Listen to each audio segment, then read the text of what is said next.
We are joined today by one of the fathers of death metal. That is, of course, the one and only Chris Barnes. Chris, how's it going today? Oh, not too bad, not too bad. Thanks a lot. How you guys doing? Doing great. So glad that you could join us today. So on February 24th, Metal Blade is going to drop 6 Feet Under's 12th studio album. That would be Torment. After recording as many records as you've done, how do you stay motivated to keep doing it? Just a lot of fun for me, man. I've always had a good time being a band and writing music. It's just something I love to do. So, yeah, I'll keep doing it until it doesn't become fun. I love creating new music. What would have to happen for that to be unfun? Well, that's a good question, man. I guess it'll always be fun for me. It'll just be at a different level, you know. Maybe I won't put out music, but I'll always write and perform, even if it's in front of no one. Right on, right on. I watched a playthrough video of your guitarist Jeff Hewell doing exploratory homicide, and he and Marco, they play in your band. They used to be in one of my favorite bands, Brain Drill. How did you get hooked up with those guys? Uh, well, Jeff came into the band before Marco did, but yeah, I just needed a bass player, and Jeff, I knew of Brain Drill as well, and someone at the label mentioned that they were available. They weren't doing anything as far as Jeff wasn't, and at that point, and it just kind of came together, you know, just with a phone call, and after we got rid of Tally, Jeff and I were talking, and Marco was the first name that came into the conversation, and it seemed like the logical drummer to have, because those guys are such good friends and such a great rhythm section with their talents. That's awesome. What's So the writing process like for a 6 Feet Under song? Does it start with you and the lyrics, or do you have a certain riff in your head that you'd like other people to fill out? Yeah, no, neither way. I don't know anyone that writes lyrics first and then writes music to it. I mean, I don't know unless you write the music. If you play an instrument maybe and also write lyrics and sing, maybe it's easier that way. But I've never done that. It's just very foreign to me. It seems kind of backwards.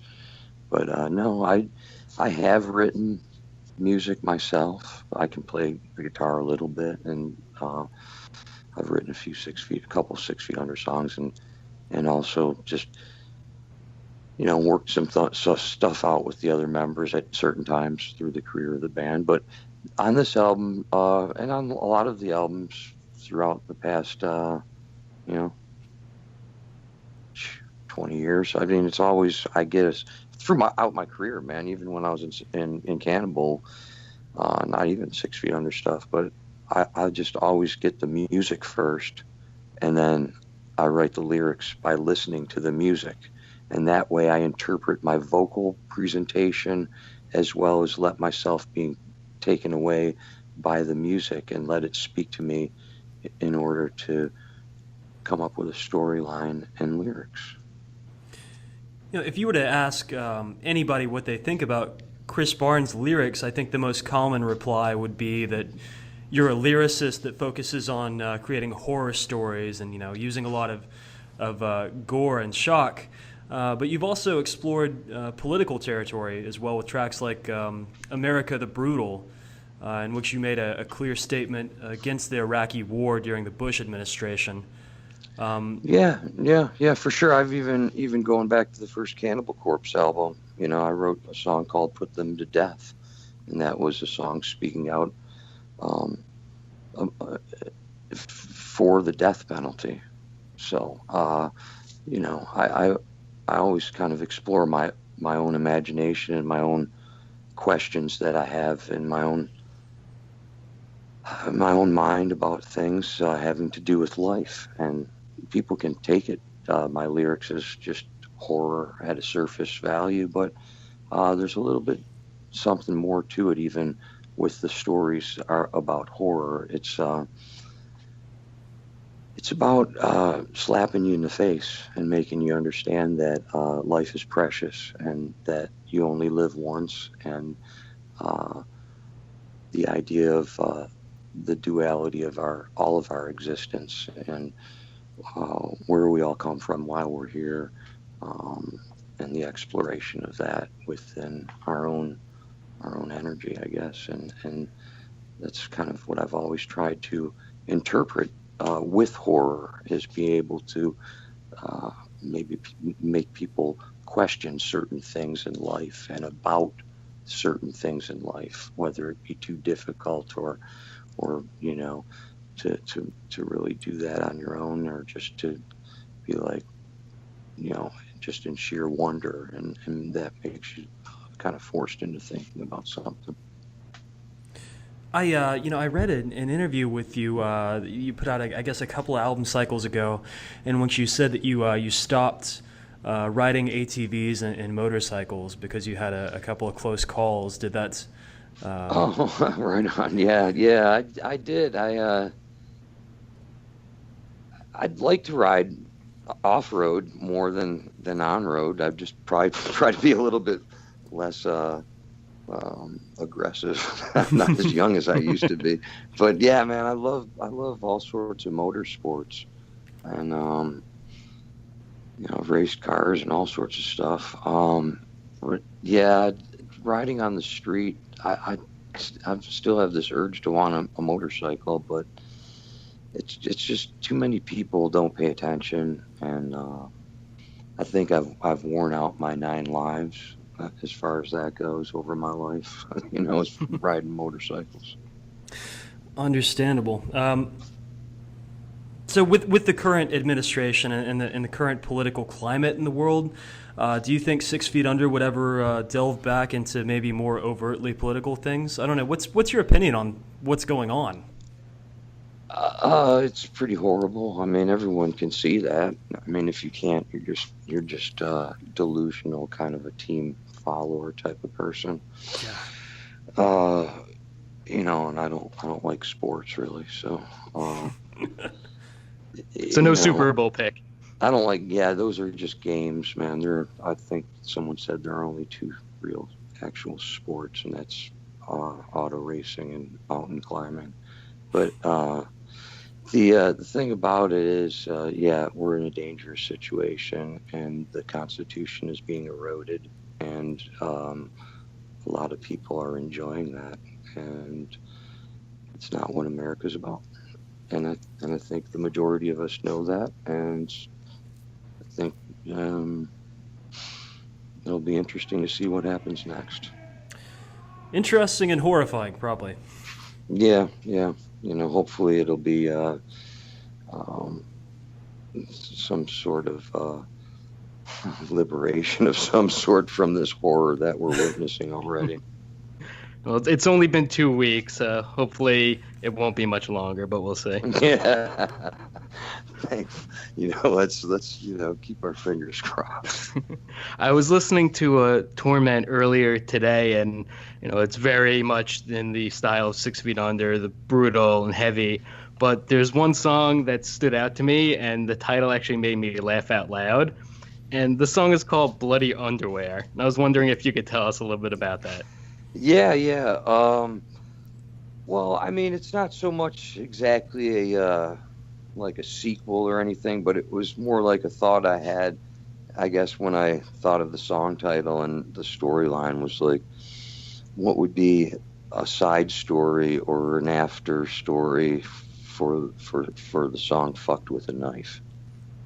Oh. So it went from that perspective in a way, and the shock value of both of those song titles is kind of is stirring, is psychologically and at face value. So it makes me laugh that when people like don't know what to think of it. My immediate assumption was just it was a tale about eating Taco Bell. You can always interpret it any way you want, man.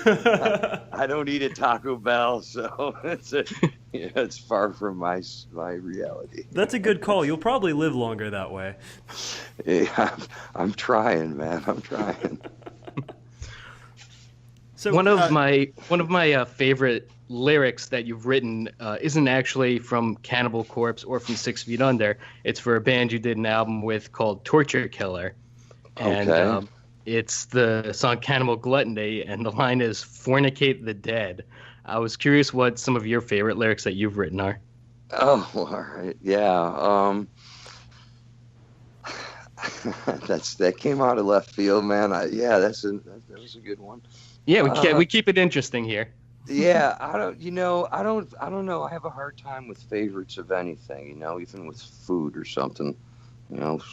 Some days pizza's my favorite, and other times, tacos are my favorite. So I can't really pick favorites in life. I always get pissed off at myself that I box myself into some.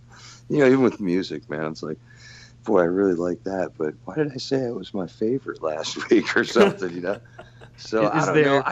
Everything I write is kind of like so personal to me, and it has such a different meaning. Like I can go back and think about what it was when I wrote that part or something, and it's like, oh yeah, that's where I was in my life or something. So, some of the favorite songs I've written are memorable as I remember sitting down and writing them, like Stripped, Raped, and Strangled and Feasting on the Blood of the Insane. Those two songs, when I wrote them, my pen didn't leave the paper. I wrote them straight through. It was like a minute, 2-3 minutes it took to write those songs. Oh, damn.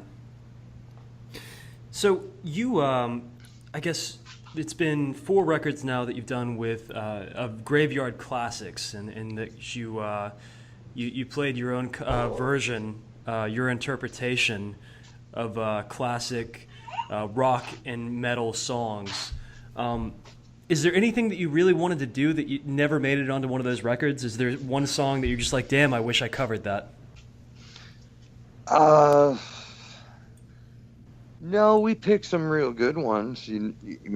I particularly love number 2. It's my favorite, I think, because we snuck that one in under the radar, and it was a really great accomplishment because of how it all came together. I mean, a lot of people don't appreciate it, but if you sync that up to the original recording of Back in Black, it syncs up exactly beat for beat, note for note, lyric for lyric. So, oh wait, it's the same tempo and everything? 100% everything. It'll play right with it in sequence, like on top of it, like dead on. Damn, I had no idea.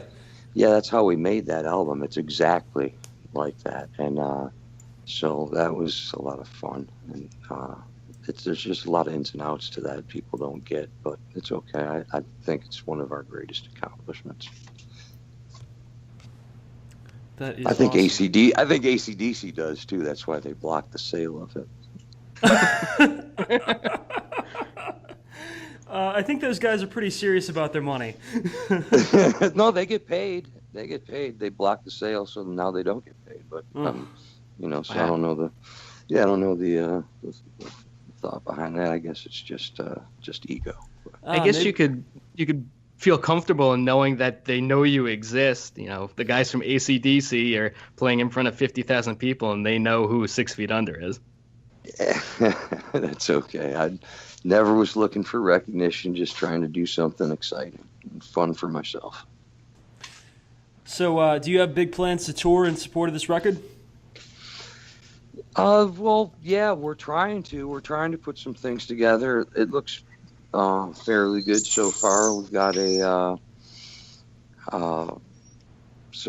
some U.S. dates, a couple different legs of touring that we're trying to schedule in, and they're getting started on that now. So it looks pretty good for early summer and then late fall for the States, and some stuff in Europe and in the summertime, festival wise, and at the end of the year for usual German festivals.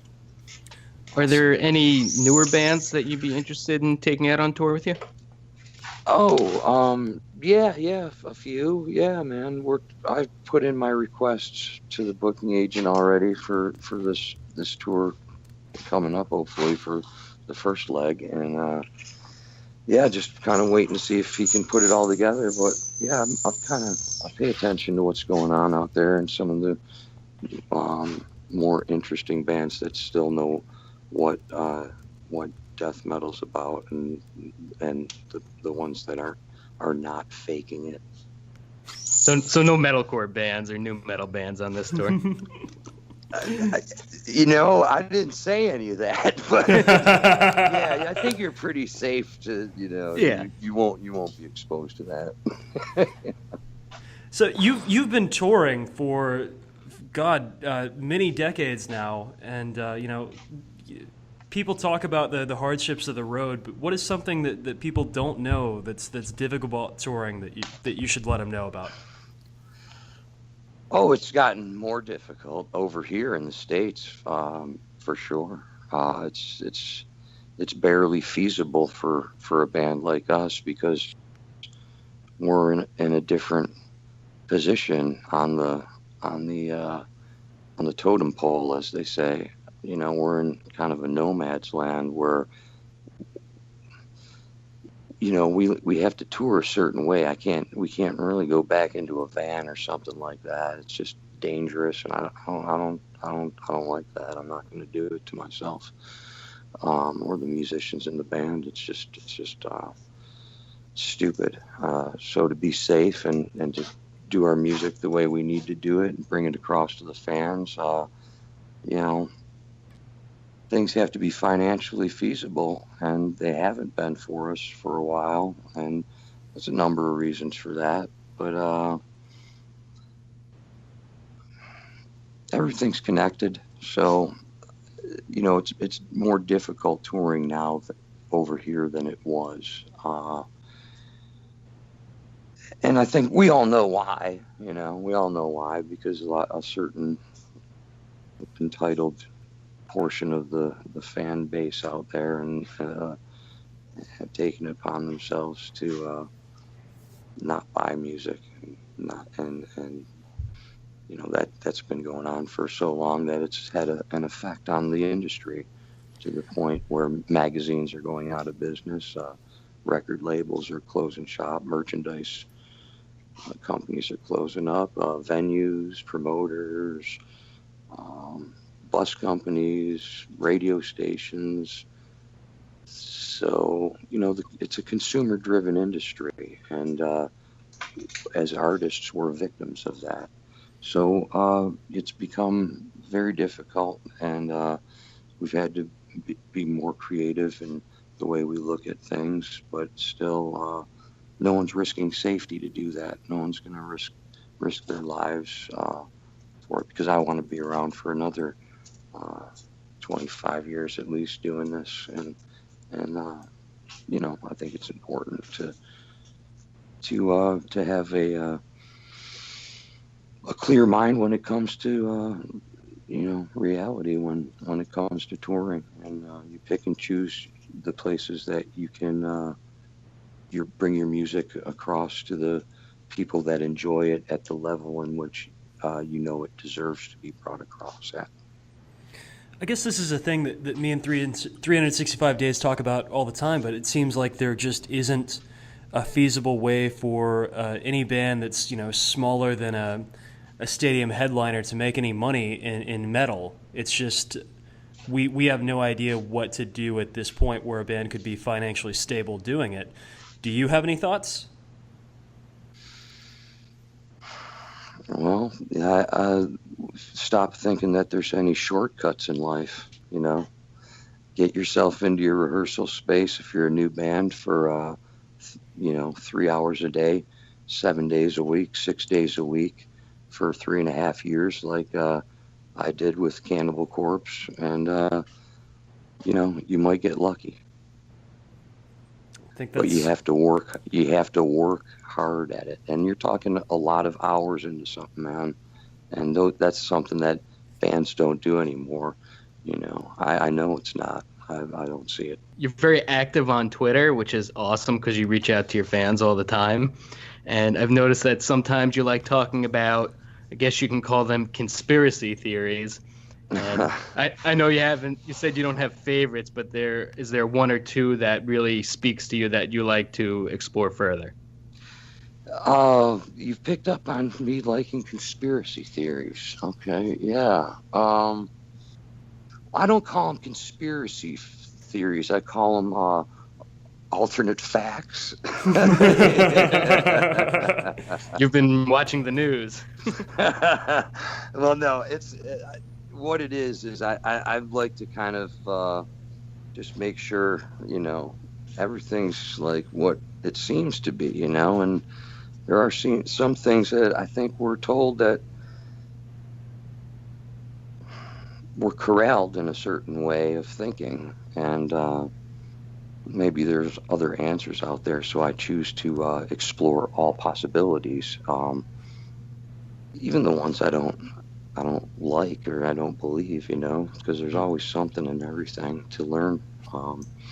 So yeah, right now, I think it's kind of freaking everybody out is the Mandela effect. So that's something that, if you want to call it conspiracy theory, I call it fact because I've experienced things that I know are true.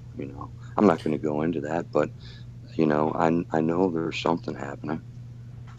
So the Mandela effect, that's when people have different recollections of the same event, just in small differences. Is that correct? Yeah, and it could be large differences. There's been occurrences of physical things that have happened to people, as far as people in their lives that have died that all of a sudden die again. So it's very strange. There's some interesting questions and some ins and outs and some understandings, and it's a rabbit hole like a lot of things are. You don't, it's up to you to how far you want to dive into it, and how much of it you can take. Not many people can, and there's reasons for that as well. Have you heard any alternative facts or theories about yourself that you found funny? Well, there's all sorts of rumors and kind of things like that people like to talk about. Sure, I mean, I see that stuff, of course, man. But people, you see, this is the whole thing, man, is people believe what they want to believe, what's easy for them to understand. And you could tell people facts about something. I mean, stone cold facts that you yourself know are true because you did them yourself. And you could sit there and tell someone a story about something that actually happened, the way it happened, how it happened, because it happened, you were there first person, and they won't believe you because they are more comforted in their own interpretation of things. And, that's energy that I don't wish to expend, is teaching people certain truths that they choose to ignore anyways in life. And that journey is a journey that we all take on our own, as far as opening ourselves up to understandings about certain things, whether it be about ourselves, how we interpret things, and things like that. But yeah, man, I get all that. Some people don't like me. Some people, I don't like certain people that I don't know either. And I'm sure if I met them, I might have a different outlook on things, or I might not, But, I don't wish to control what people think. I just choose to be who I am, and people can accept that or not. You've been an outspoken advocate for weed for a number of years.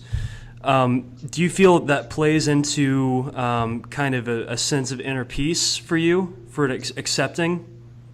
It is. I'm sure it's been a hindrance in my life, but as well, it's just been part of my spiritual journey. Uh, and a big part of like my philosophy about life and how I do things. I think that it's helped me. Um, it's helped me envision things and meditate on certain daydreams that I've had, and have those daydreams have become reality because of meditation with the use of cannabis. Not one song I've ever written has been without the use of cannabis in a spiritual way. So I believe that it's a way to open your third eye and tap into an energy form that is a etherical plane of existence that holds a hall of records. That's a really interesting way of putting it. Have you ever tried dabs? I watched my friend do it the other day. It looked horrific. Yeah, yes, I've vaporized oil. Yes, I have. Is that a better experience? It depends on how the oil it has been concentrated, what process it's gone through. But generally speaking, because it's concentrated, THC is concentrated. Yeah, it's vaporizing, so it enters your body in a different way, a more pure way. So some people say there are more benefits to that. I've experimented with that, of course, and I kind of have gone back to just smoking flower. Um, but I enjoy that. I like rosin a little bit better than the BHOs or the CO2 stuff or anything like that. It's a little more organic. But I wanted to thank you so much for coming on the show today and joining us. I'd like to Yeah, encourage everybody out there, if 6 Feet Under is your jam, to pre-order Torment, which is out February 24th on Metal Blade. Chris, is there anything else that you'd like to add before we go? You guys, great interview. Thank you very much for the questions. I appreciate it, man. It was a nice talk for sure. Yeah, thanks so much for coming on today.